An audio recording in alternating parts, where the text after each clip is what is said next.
Hello everyone and welcome. My name is Sophie Guo and I'm an associate lecturer in contemporary Asian art here at Porto. It's a pleasure to welcome you all to this special screening and discussion organized as part of the Porto's Trans-Asia's research cluster and supported by the Porto Research Forum. I'm honored to invite the artist Han Mengyun here today to present her deeply compelling film, Night Sutra. A third-channel video installation of Night Sutra was shown at the Busan Biennale last year, and we're delighted to host the screening at the Porto.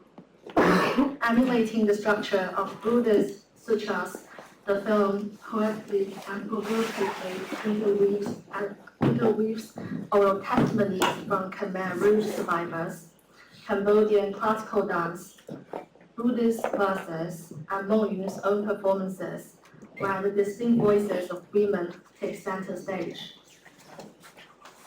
The screening will last approximately 45 minutes, followed by a conversation between the artist and Professor Ashley Thompson, Hiram W, Woodward Chair in Southeast Asian Art at SOAS. Afterwards, we'll open the floor to audience questions. Before we begin, I'd like to introduce our speakers. Han Mengyun is a London-based interdisciplinary and multimedia artist, comparatist, filmmaker, poet, and mother. She holds a BA in studio art from Bard College and studied Sanskrit at Kyoto University before completing her MFA at the University of Oxford, focusing on classical Indology and Indian aesthetic theories. Her practice is metaphorically divided between day and night, exploring themes ranging from the decolonization of Eurasian transcultural hybridizations to personal experiences of womanhood and motherhood.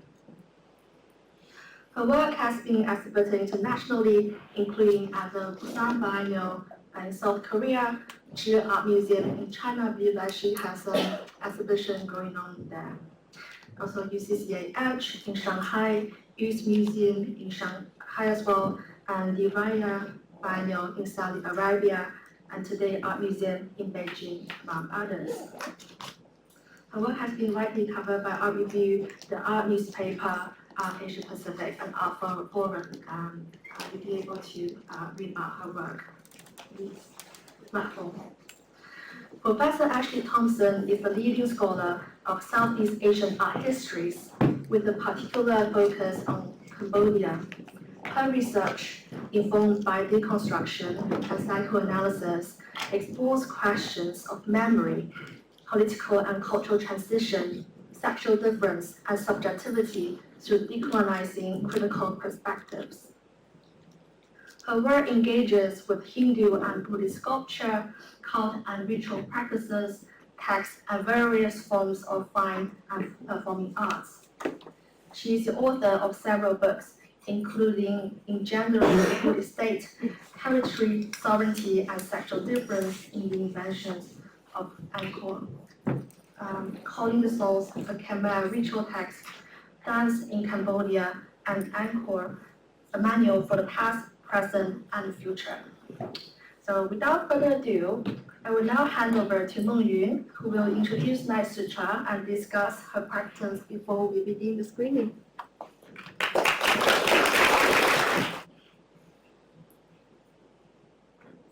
Hello, everyone. Thank you, Sophie, for the very kind introduction and for inviting me to screen Night Sutra here at the Courtauld. I'm really excited to be here and share my work with you, and it's really my honor to have the phenomenal scholar, Professor Ashley Thompson, to join us tonight. Before I show you Night Sutra, I'm going to spend the next 10 to 15 minutes talking about my day and night practices, so as to give you some very critical and necessary context on my background, for those of you who don't know me, and how I came to develop the work and bifurcate into two modes of being and making. I was born in China, Wuhan, in 1989, and I moved to Shenzhen with my parents in 1993 during China's opening up period. Shenzhen was a city built from scratch for the very purpose of economic development. And I grew up in such a city without traces of traditional culture or lineage. I can say that I'm indigenous to a cultural void. At the age of 18, I went to the US to study fine art and picked up abstract expressionist painting in the East Coast. By the end of my studies, I was confused by why I was making colorful abstract paintings like my fellow American classmates, fainting profound spirituality, and why I did not know anything about traditional Chinese painting, culture, and philosophy. And what kind of painting should I make as a Chinese artist today after contact with the world? All journeys begin with doubt. I returned to China after my undergraduate studies, and I started to learn ink painting, calligraphy, Taoism, and Buddhism. But the more I learned, the more confused I became, and the more I wanted to find out about the most authentic China, or the East. That Orientalist and self-Orientalist phase quickly came to an end when I started to learn Sanskrit in Japan, later in Germany and Oxford. Through Sanskrit, I discovered not only Buddhism, but also Hinduism, Jainism, as well as Islam, by way of the huge diversity of art and cultures in a long process of hybridization. Through Mughal painting, I discovered my love for Persian art and letters. Then I made my way into the Arab world, then Central Asia, and now North and West Africa.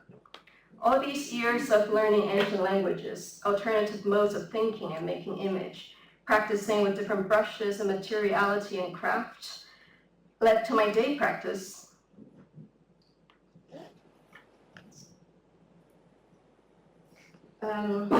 Which culminated in an ongoing series of work called Mirror Pavilion, developed based on ancient folk tale, popular across,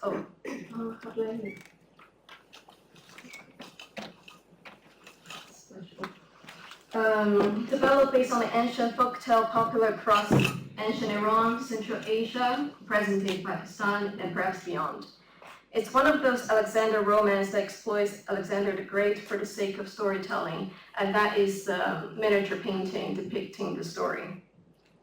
Here goes one version of the story retold by Nizami in his Hamsa. One day, Alexander the Great was having an argument with the Chinese emperor about who's the better painter, the Chinese or the Greek. They couldn't reach a consensus and decided to have a live painting battle in the royal court. The Chinese was painting on one side of the room while the Greek occupied the other end. The room was divided by a curtain so they couldn't see each other.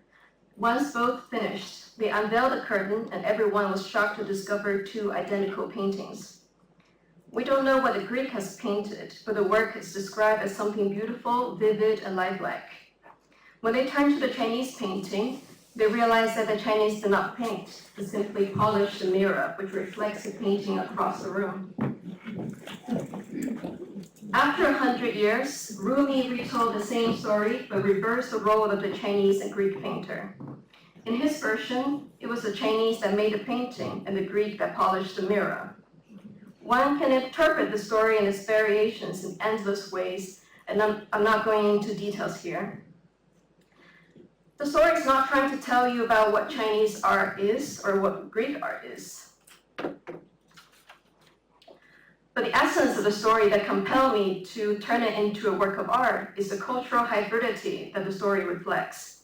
The historical exchange between China and the rest of the world, China in the eyes of the pre-modern Persian poets, and the possibility of differing and sometimes conflicting cultural perceptions to coexist in a beautiful story. So here's the work. Instead of rendering the story literally, I wanted to recreate the texture of the text, a dazzling experience between reality, illusion, and reflection, by way of the Mirror Pavilion installation, surrounded by large paintings mimicking the Persian albums, Morocco, and Indian Islamic miniature paintings. So I'll quickly show you how to make this.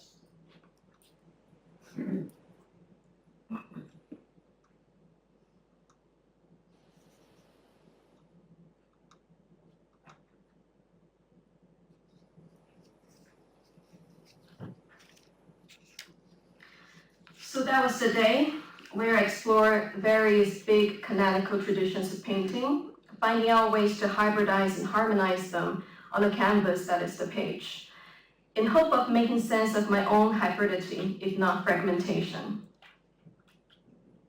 Then at night, I question and betray as a woman. I question and betray what I do during the day, my hopes and beliefs. I escape with my desires and worship the moon. This affinity for the darkness of the night came from my postpartum depression, a time when I was not able to paint or live. But this darkness made poetry possible. After I put my daughter to sleep every night and took out my phone, I started to write fanatically. The writing, the uncontrollable utterance through fits of desire and pain, inscribed the traces of my nightly presence. Before I review too much, I will end my presentation with a poem which encapsulates my oscillations between the day and night.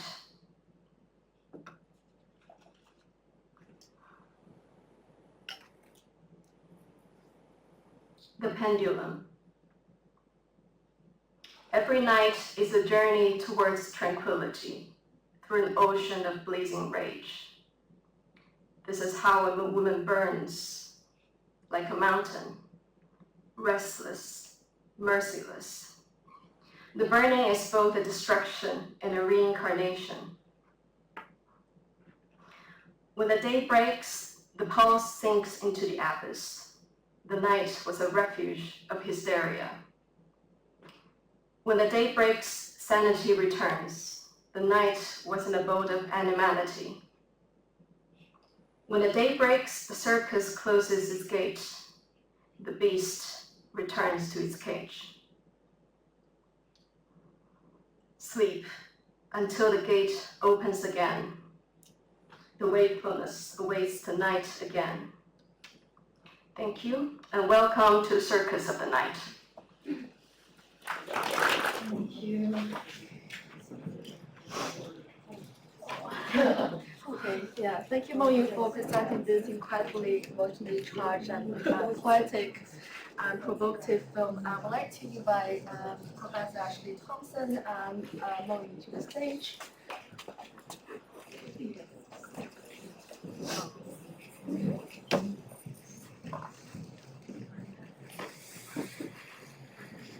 I'm getting really emotional because I haven't seen it for a while. It's the first time I've seen it on a big screen, so it was quite emotional. And it can get even more emotional if there's a chance to see it in its like full installation presentation. And so much is really missing, when you see it just on the screen without the installation. Especially, this kind of feeling of being surrounded, or the feeling of being in the womb again. And that womb is created by dome fabric, which is something you see kind of throughout the process of the film, starting from the beginning of the loom, weaving, and then in the end, the textile is formed.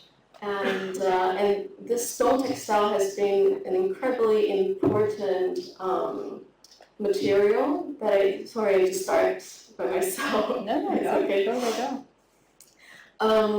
So I was talking about my postpartum depression and my affinity for the night and how my poetry came about because of this darkness that liberated me at night.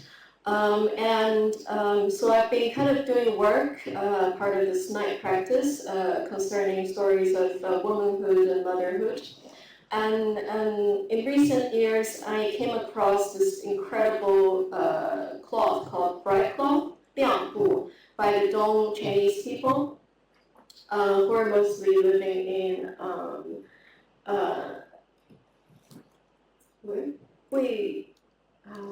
Qiandongnan. So what really inspired me about this fabric is that when I was doing research, I learned about why the fabric is black. Because the Dong people worship black, and it refers to the darkness of the womb. And how they make the textile is also super interesting. They not only dye it with indigo over and over again until it becomes pitch black, they also apply egg white onto it and then pound it over and over again until the egg white becomes part of the fabric and the weave. And this kind of, when you look at it, it's a shame that I forgot to bring the textile to show you how shiny, even though it's pitch black, the textile really is. And I immediately resonate with this textile, precisely because of the symbolism of fertility that is embedded in the textile. So in all my night practice, especially in the form of installation, I will always use this textile to create a sense of night and darkness with allusions to femininity, womanhood, and fertility. So in Night Sutra, I created this textile installation. But what's unique about this rendition is that I found a stick in the Dome village in the mountains, and I take it to the fabricator to 3D scan it and cast it in aluminium. And that is the kind of traditional way of hanging and drying the textiles in the Dome village. So I want to preserve the vernacular structure of the workshop, the textile workshop, and then hang the fabric on top. And it's made of 2 circles. And I want to create a womb, and it's literally called a womb, Nishagarba. It's a shame that I can't give you the experience today, but I hope you have a idea of what the work is. The dark room of the cinema also gives something of a womb-like feeling, so it's not entirely lost, but yeah. Yeah, but I think, I personally don't like the cinema because I think there's so much discipline, on your body that you have to sit there and not move to show respect and to, be absorbed by illumination. But I actually, especially after seeing Spectrum performance in Cambodia, the shadow puppet play, I see people moving around, and you probably also noticed that there were people moving around near the screen. And I've read Ashley's writing on the Spectrum and how historically people also, the audience also go to the back of the screen to see the inner working of the performance behind the stage or the screen. So that's what led to this format of the installation, that you can see the video from both sides. I'll show you.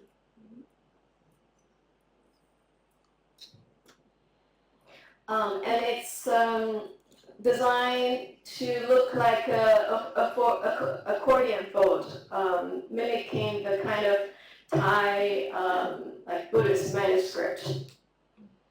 And that's why it's important for me to talk about my day practice, because of my obsession with the book form, the manuscript, the Buddhist, and also the Islamic manuscript that really inform the form of my art.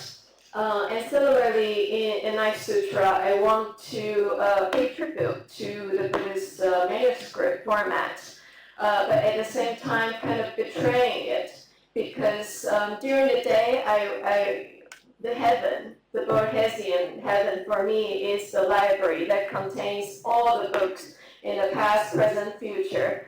But during night, I don't worship the book so much, but I pay attention to what a book cannot contain. Can you hear me? Okay. Because it kind of bounces back. What a book cannot contain is performance, the orality, the corporality of performance that form a huge part of collective cultural memory across the Buddhist Asia. So and that's why I have to utilize the multimedia format of the installation to reenact this kind of multimedia sensorial experience of literature in the past. Yeah. Maybe I'll ask you a little bit about that. It's Okay. well, first of all, thank you very much for sharing this with all of us, and thank you to Sophie for inviting us. Maybe I can ask you a little bit about that. So you just talked about bringing performance in, right? And particularly in your night practice. You also make quite clear in the film that you make quite clear in the film that you don't want to be performing, right? There's an image which is given, and you will not perform to that image, and you're seeking authenticity, and authenticity is put up against performance. Mm-hmm. So it would be good to hear you talk a little bit about that. I mean, I sort of put this in the broad question of you are working with this cultural matrix that you love and that you engage with and that you respect and that you explore at the same time that you're rejecting it. So maybe you can give us a little more about that.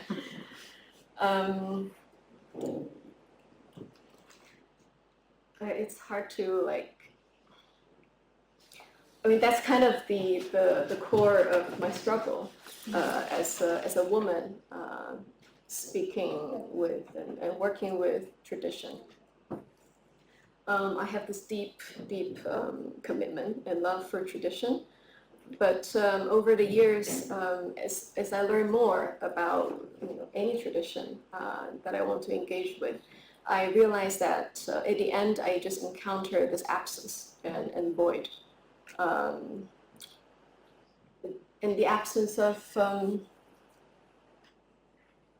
everything, I guess. There's and that has a lot to do with the kind of feminist training I've been having, just for myself, reading a lot of feminist theory, and especially becoming super obsessed with Gayatri Spivak in recent years. And I've learned to read all the canon from a feminist perspective. And absence and void and darkness is exactly what I see in the end. Then what do I do with this incredible, great, formidable passion for tradition while dwelling in this void? And this void can also be interpreted as complete rejection. And so maybe that leads to the idea of performance and authenticity. I need to perform this kind of, I need to transform myself into a man to perform tradition, to understand it, to embrace it. But at the same time, this drive for authenticity puts me on hold in a limbo, in a desire to destroy it at the same time. I don't know if I explain it. Yeah. I mean, I think that you say a lot about perhaps being with darkness rather than inverting it, rather than looking for the light, but and valorizing the light only, but understanding what can be seen and almost the voluptuousness of the darkness. I mean, with the Dong textiles, it seems that that's what's driving the sort of progress forward in a sense. Yeah, and through psychoanalysis and reading about Freud and how Freud described woman as this dark continent, and this is kind of what led me to kind of explore both in research and in life what darkness means. And for me, darkness is the night, which is not a void, which is not an absence, but this palpable presence that visits me every night and gives me the possibility to create, to write, to utter, and to live. And that's when I realized, okay, the night is a device or a strategy that I can fight against these kind of a Freudian problematic misunderstanding of woman in the void. And so the night is one thing, and then the dawn fabric is another, which is not only just metaphorical, but also material. I want to replace the symbolic order with the material order. And I love the presentness, the existence of something that actually presents itself as darkness, but material and presence at the same time. Thank you.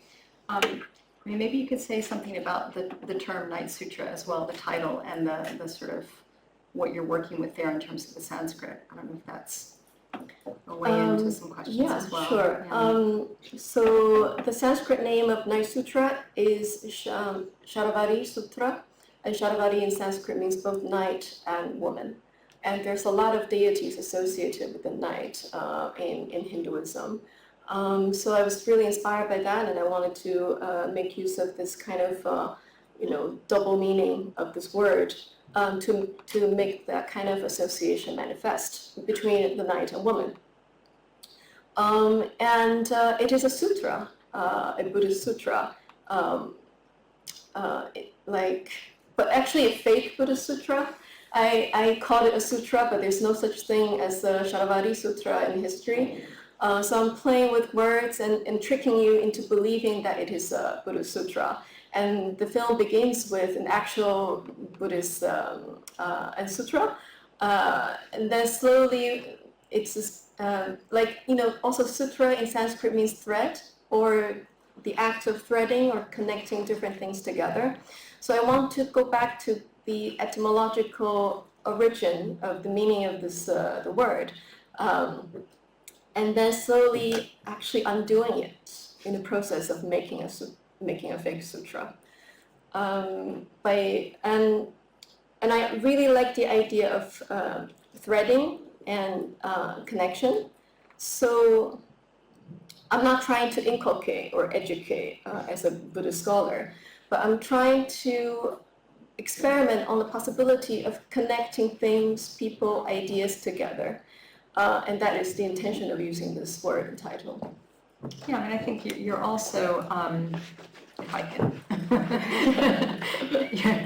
it's also always funny telling an artist what they're doing, but anyway, we'll go with it. You're also, you're provoking. You have a very provocative relationship to the sutra. You're both engaging with a Buddhist sutra, and you're challenging it. It seems to me that's always going on at the same time. I wonder if we could bring this to, for me, a really important question in the film, is a question of, you open by saying there's one woman, right? We're all the same. And one could come at that and say, okay, we're, there's certainly, you say you've been reading a lot of feminism, there's certainly a big critique of that sort of notion of a universal woman, a question of reducing woman to a sort of biological determinism, right? And I wanted to see if we could look just at one little bit of the film that, for me, kind of brings that question of how you're making this affirmation of there's one, we are all one woman when you say that, and then you're also challenging that. So I wanted to, maybe this part? it's right in the beginning where the weaving, where the weaving sound, we hear the weaving sound, and you say there is one woman. Like right here is I think where you say it. And so we're at this, if I'm not mistaken, the viewer we're sort of crouching, looking this way at the loom, at the warp, right? And so we're sort of, it's an odd view because we never get that view generally. Generally you're a little bit higher, or you're behind the weaver, or whatever it is, or you are the weaver. But here you're crouching down and you're looking at this thing that opens and closes and opens and closes. And if I'm not mistaken, that's a mouth because you're speaking. Is that right? Is that a mouth? I'm guessing that there's a superimposed mouth, and the woman you are speaking, and you're saying we are one woman. I wanted to get you to talk about that juxtaposition of the narration, which is analysis, and the image. Actually, I never thought about this as a mouth opening, but okay. then looking at it retrospectively, I think it makes sense. And the beginning of, the loom is the beginning of a woman's utterance in history. And I know that, we all know that, textile has a lot to do with women. It's mostly women's work across cultures, but I don't think I'm essentializing this kind of connection between woman and textile, but I want to actually acknowledge its importance in the material history of womanhood in relation to the production of textile. And to some extent, I feel like that is all we have, traces of womanhood. The language, aside from the fatherly languages that we speak. And it's the language beyond language because of its structure and its materiality that links us to, many other things, and also links us to the symbolic. So when I say there's only one woman in this world, I was saying out of sense of desperation for not being able to find an alternative for that woman, for that womanhood that I belong. So it's like a disappointment after a process of deconstruction, but what else do I have? I still, or if we look at it differently, we still have this like incredibly long history of woman's verse, which is textile. And can we gain something out of what we already have, out of what we call woman, instead of only looking at it as a negative? Well, I mean, thank you. I very much think that's what this does. I mean, I feel like you're not rejecting, right? You're drawing from and you're giving an image of the textile speaking, which is absolutely extraordinary, really, really extraordinary. So, yeah, I think there's a lot of that order going on in the film. I wanted to maybe another sort of striking image for me. I don't know, we could go to the image of the girl eating lotus flowers. I don't know, are you interested in the image of the girl eating lotus flowers? You hear something about that. Could you speak, in some ways it's the same context of looking for an image. I don't know if you could speak about that moment, which I find very difficult to watch actually. Yeah. It's hard to talk about as well. So I am that girl, if you have noticed. I'm the one eating the lotus flowers. And I've actually tried to do the scene, I think maybe at least 10 times. The first time I was in Cambodia, in Siem Reap at this lotus pond. And we were doing it on a boat.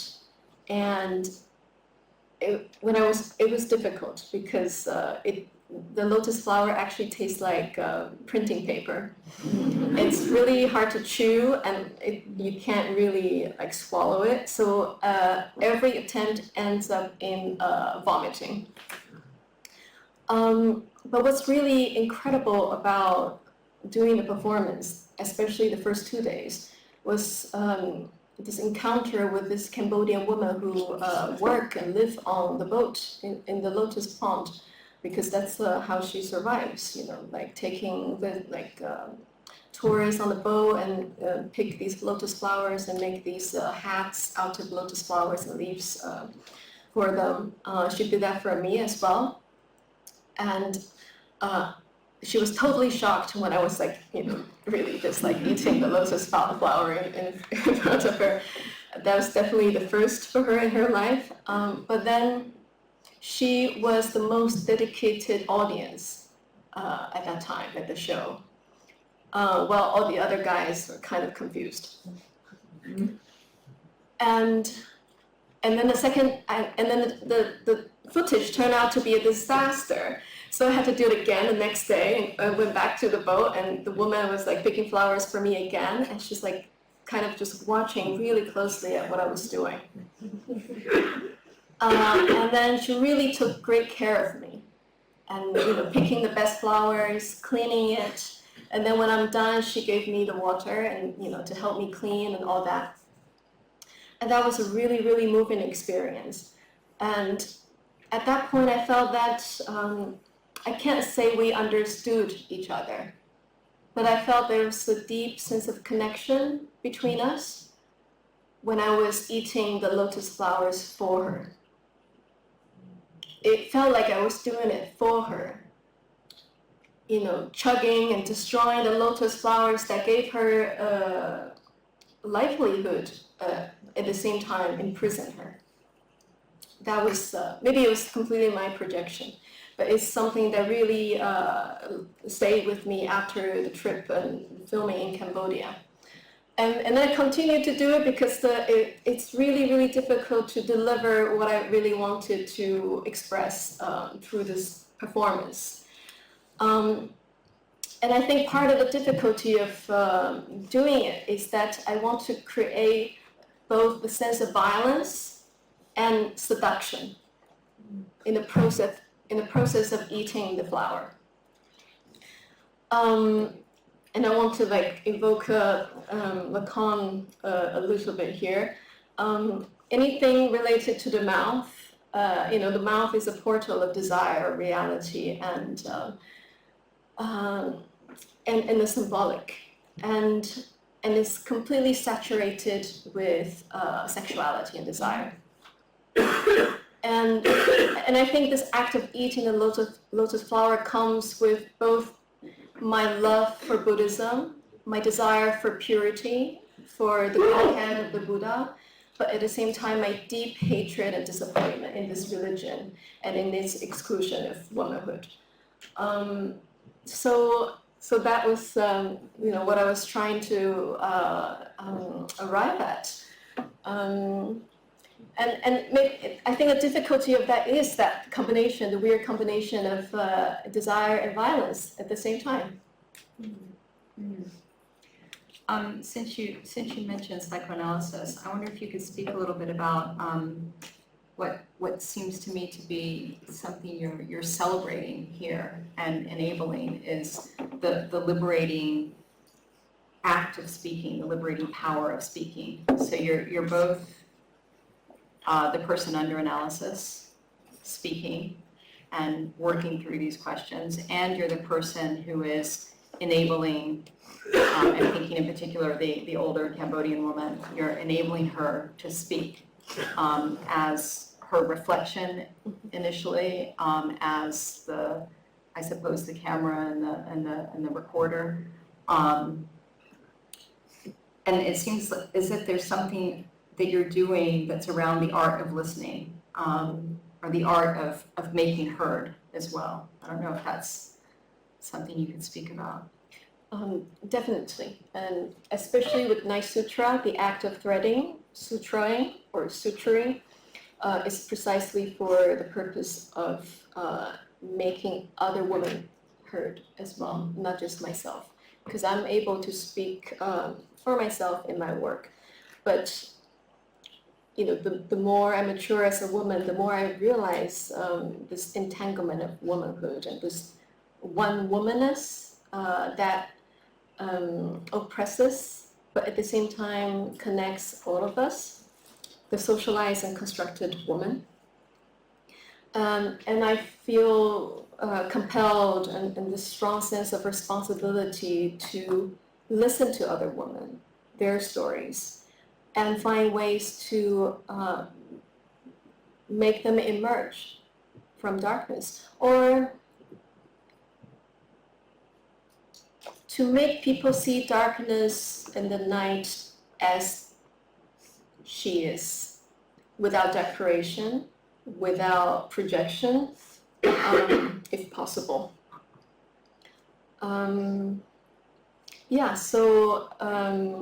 And the mirror is one of the ways to create this kind of bond that we see each other through our reflections, we see similarities, but we have to realize that it's an illusion, that we're not each other. But it's like very paradoxical that we are the same but not. And I want to use the mirror as a device to make that manifest, that complexity manifest. There's also something of that order going on with the intercultural, that in a sense you set up the, I was interested in what you said in opening here, that you were, I wrote that down, you're indigenous to a cultural void, which is a remarkable culture. But to be indigenous to a cultural void, and you're setting up a relationship between the cultural void, I'm assuming, post-cultural revolution, and as you were describing, going into a city to be created, and then the Khmer Rouge, year zero, everything is destroyed. And so the violence of those two situations of just erasing culture, but also you're going to them to look to the culture that is possible, right? And the culture that is possible, the culture that has been erased, you're looking to sort of bring it back and to engage with it. But there also you encounter incredible violence, right? So you're sort of caught between this double bind of wanting to reanimate after the apocalypse, and then seeing that the material with which one can reanimate is itself imbued with a certain kind of violence that you don't want to perpetuate. So that intercultural thing, and I situate it in some ways where you're looking at, we are all women, but we're individuals, right? And you're trying to work that through. Is the intercultural of that order as well? Does that make sense? Yeah. And that intercultural or transcultural dynamism, I would say, is what I fostered in my day practice, as in, looking at China from the perspective of Persian poets, looking at China from the perspective of, Western sinologists, and looking at China from the perspective of Indian Buddhism. So I'm constantly switching my position where I look at China and how that view is different. And I'm doing something similar in Night Sutra, in my night practice. I'm also switching between different women from different cultural, spiritual, religious perspectives. And that transcultural movement is really important for me, because to invoke Buddhism, there's no reality. And the so-called reality is an extremely complex matrix of everything influencing each other. And I want to maybe just try and capture as many perspectives as possible. And I'm also thinking about the idea of the Bodhisattva. In Chinese, it's called Guanyin, and it literally means kind of listening to all voices of suffering. So I'm thinking about that as well. How can I listen like a Bodhisattva? All the voices in this world, the cries, the suffering. And Night Sutra is really created to inspire compassion for all suffering in this world. And it's I made it last year also thinking about the genocide that's happening, the many genocides that are happening across the world. And what can we learn from the genocides in the past in order to avoid future genocides, or whatever that's all the atrocities that are happening. And at the same time, I'm trying to understand my own violence as a woman against the oppression of tradition. And I question whether my ideology will lead to a future genocide or great violence like Cultural Revolution or Khmer Rouge. So there are many questions I'm thinking about through Night Sutra. And that's why the inclusion of the Cambodian dancer, Sopilin, is very important. I'm trying to, because according to her, the Khmer Rouge happened out of a good cause to make the society better, prosperous and equal. But with this kind of goodwill, we experience great trauma and destruction. But what is leading to that? And that's something I'm questioning. And for her, and I think for her as an artist, thinking about Khmer Rouge as this kind of conflict and tension between tradition and innovation or modernity. And I have to think about what is my role as a female artist, in this double bind between tradition and what I do with tradition in the future. And how do I innovate tradition without creating similar tragedy? So that is also a question about art making, sensibly and ethically as a feminist female artist today. Thank you. I think we should probably open it to the audience. Is that anything else? Yeah. Taking questions? Yeah. Yeah, there's somebody over there. Yeah, there's a rolling mic. So we have a question. I have a question from Willow.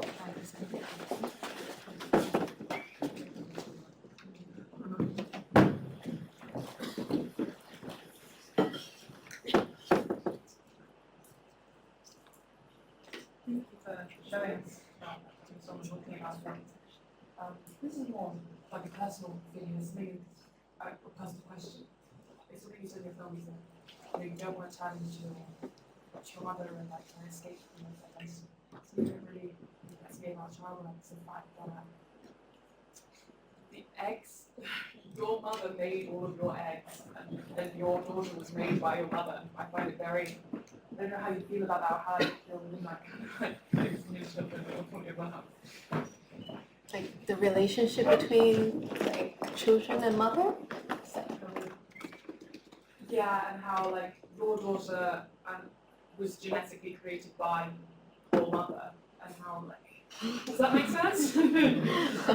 I don't know much about science. But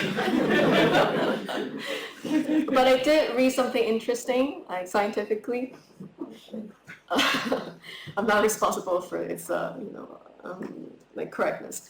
But it's about how, like, when you're pregnant, your child's blood is circulating and also in your body, in the mother's body, and after giving birth, I mean, part of the cells and genes and blood, whatever, are still in the mother's body.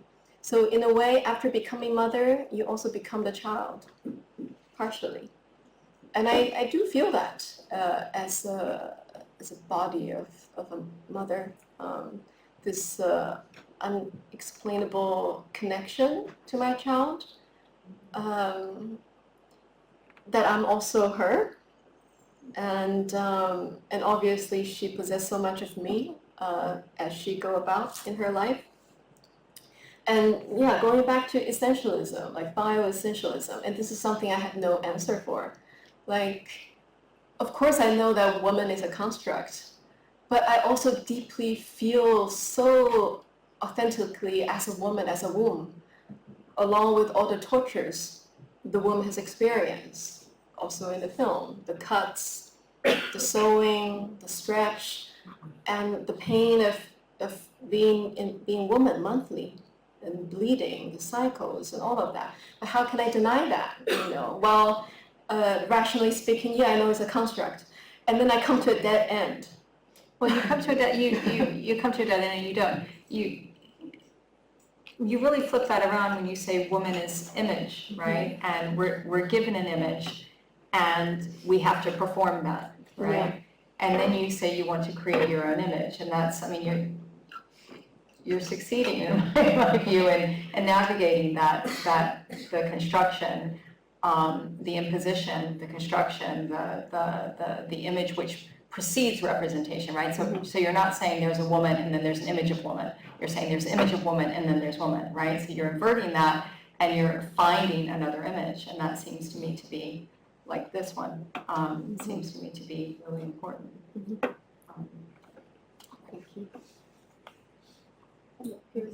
one here.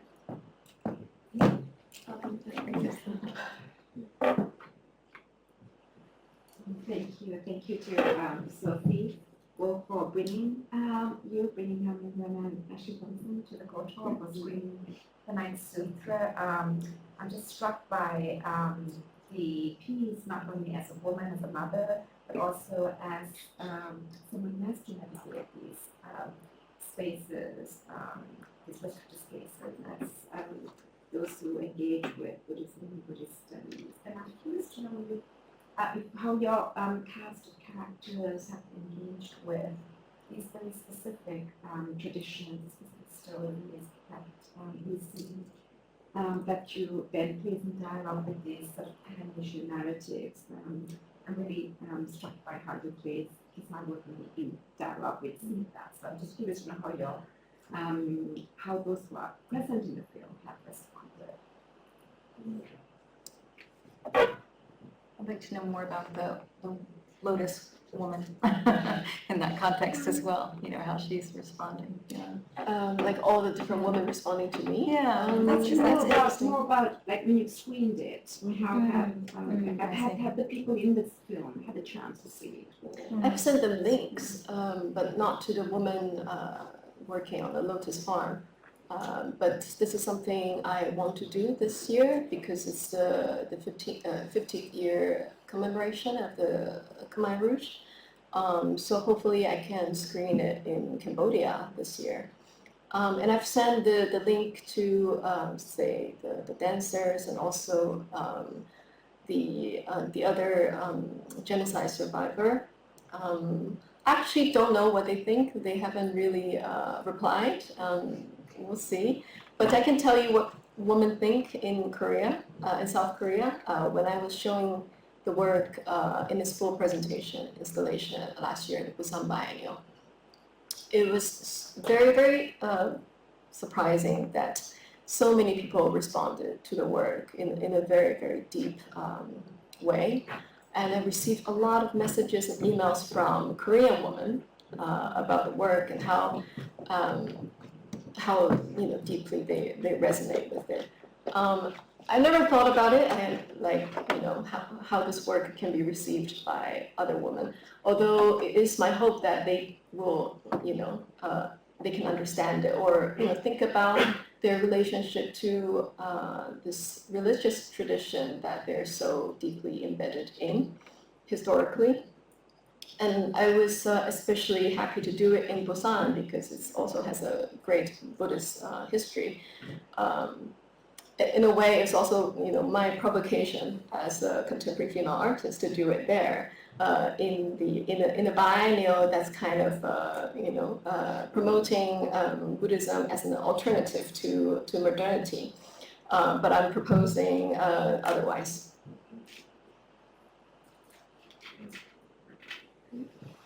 We have a question. Sorry.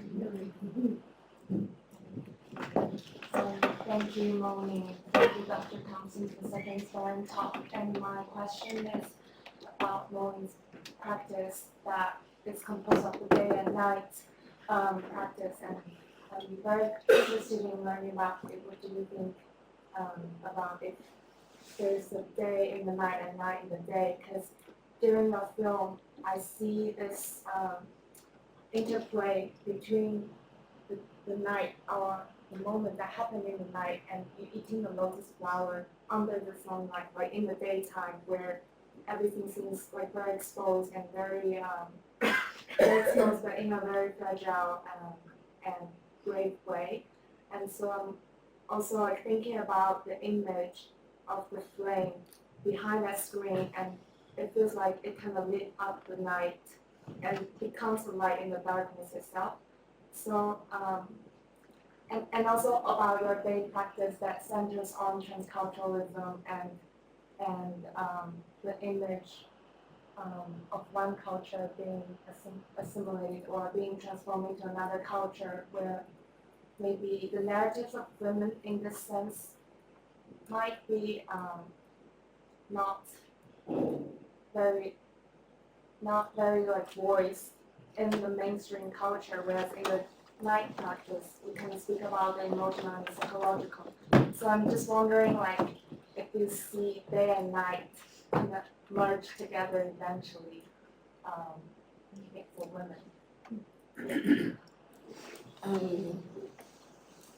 I mean, the night is quite a metaphorical concept, and in Night Sutra, it's true that there's like literally no like night scene, and everything is very much lit up, and that is really showing how the night is just a metaphor. And the day bleeds into the night practice, and that's definitely reflected in the kind of transcultural kind of methodology, selection of materials, and also how I transfer my block printed elements into, from the canvas to the digital screen. So the day really bleeds into the night formally. And the night is also about the silent, what's being silenced and what's not being seen in the kind of canonical history of art and literature. And I want to talk a little bit about like the performance of Ramayana, the fire ritual. I think some of you might be able to identify that. But then I didn't film the Indian version of the Ramayana fire ritual where Sita kind of immolates herself to prove her purity. But I filmed the Cambodian version of the Ramayana. And say for why did I choose Hermann Hesse's Siddhartha? I don't want to choose the original. I want to show that these stories travel and then they take different forms and different kinds of ideology. And that is exactly where feminism can work. When things migrate, things change. And that's when women engage with tradition in the most powerful and creative way. And that is the meaning of being an artist. So, and of course, I chose these kind of quotes from dominant canonical Buddhist scriptures and text. Stories about, say, Gautami Sutra, a Buddha's mother being rejected 6 times, being barred from ordination and enlightenment. And these are the things I have to do, the hard work I must do as a feminist, going into the darkness and the history of silence. But then I'm also choosing the ones that are not canonical, that the contemporary reverberation of Buddhism, and ancient literature, like the Ramayana having its version in Cambodia, and Cambodian people having a different interpretation of Rama, the so-called rightful king. So Hermann Hesse and him, like Siddhartha, as this kind of modern Western iteration of the Buddha story. I want to show different variations and change, and that is where the crack starts.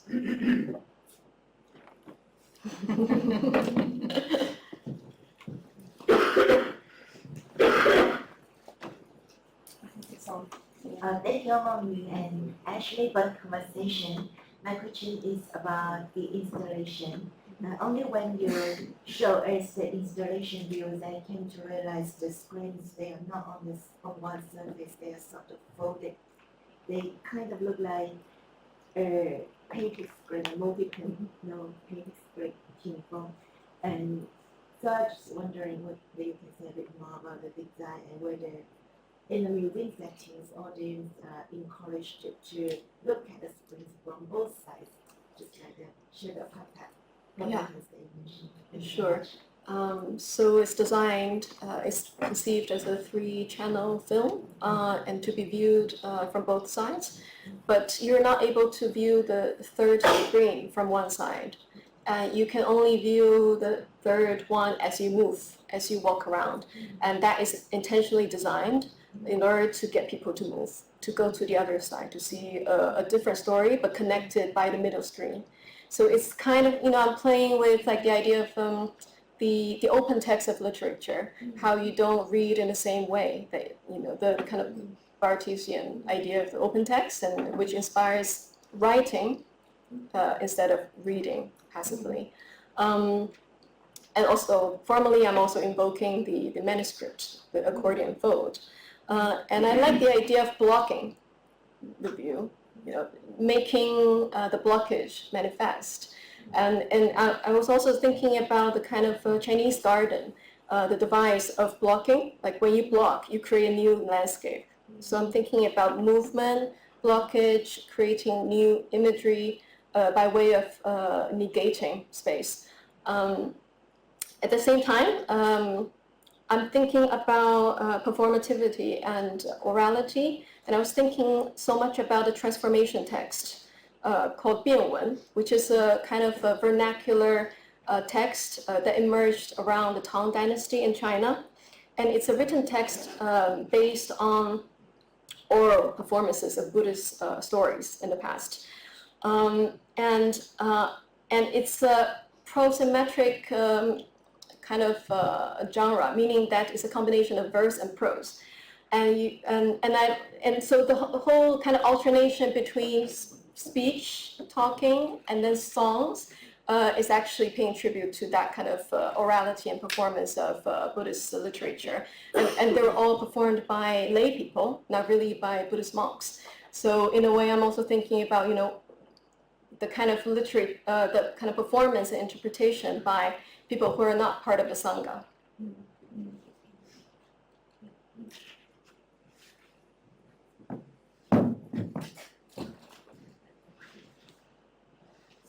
Hi, thank you for a really good, wonderful piece just opened me up. The Cambodian traditional society is matriarchal. In your experiences in Cambodia, did you observe any iterations of that in the modern Cambodian women post-war? I can't say anything that's factually correct. I can only say from my experience, all the Cambodian women I have met, lived with, are super strong. I mean, they survived the genocide, and that already says a lot.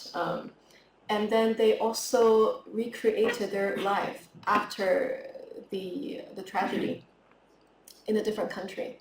So both Ravan, who's the mother of my partner, and the dancer, the classical dancer Sopiling, they both survived the genocide and relocated to the West and restarted their life from scratch. Maybe not even scratch, from a hole, dug out of the ground.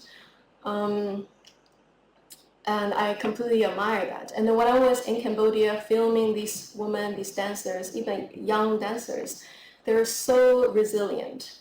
And it's really, really moving to witness, how they carry on this tradition in very difficult situations, especially, after during COVID, there's no tourism in Cambodia, and they don't have any income. So both the Cambodian, the dance performance that used to happen at these buffets, or the spike tom, the shadow puppet performance, they're all facing the problem of extinction and bankruptcy. So I actually hired all of them back. I asked them to come back and to perform for me for the last time, because now they don't really do it anymore. Not just, it's just incredible to see this resilience and also the kind of divinity they still possess, even in a world of even in a world without gods, maybe. I was reading this incredible article about how, even if the author was questioning whether these dancers still believe in God, even when they're performing at these touristic buffets. And it turned out that before performance, they will all faithfully do this kind of prayer, which is what you saw in the film. And that is really moving for me. And when we were shooting in the temple, the Shiva temple, 2 hours outside of Phnom Penh, they brought all the fruits and the kind of like praying equipment, like everything, and then they like created their own altar and started praying, and they asked me to even like perform, like do the prayer before the shooting.